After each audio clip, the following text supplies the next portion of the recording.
ربما المناطق التي يستطيع من خلالها آه، ربما الإضرار بالشباب الجزائري، وحتى الإضرار بالمجتمع الجزائري من خلال المخدرات المغربية.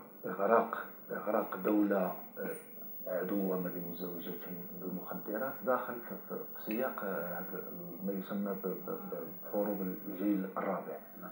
هذه مسألة معروفة، وبطبيعة الحال كاين مخطط لإغراق الجزائر بالمخدرات، يعني منذ مدة كاين مخطط ديال الإدخال خصوصا الحشيش، ودابا مؤخرا حتى الكوكايين. هذيك الكمية اللي تم مسكوها مؤخرا في إسبانيا مسألة مشبوهة. هناك رائحة مخطط لإلصاق يعني التهمة بالجزائر. أنا فقط أريد أن أحاول أني من خلالك ناخذ شهادة.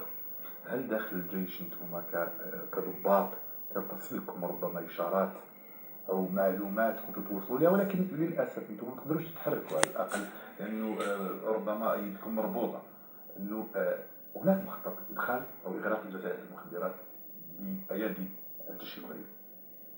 نعم، طبيعة الحال أنا هذه المعلومة هذه وصلتني من عند الضباط، يعني الضباط اللي كنت كنعرفهم من لا بروموسيون تاعي، اللي كانوا يعني كان عندهم لي بوست في الحدود الشرقية، وكان عند ترافيك يعني إيمونس. كيف يتم إدخال المخدرات إلى الجزائر؟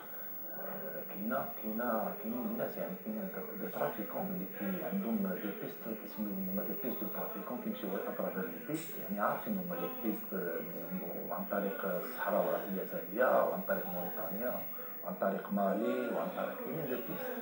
إذا بصفتك ضابط في الجيش المغربي تؤكد أن الجيش المغربي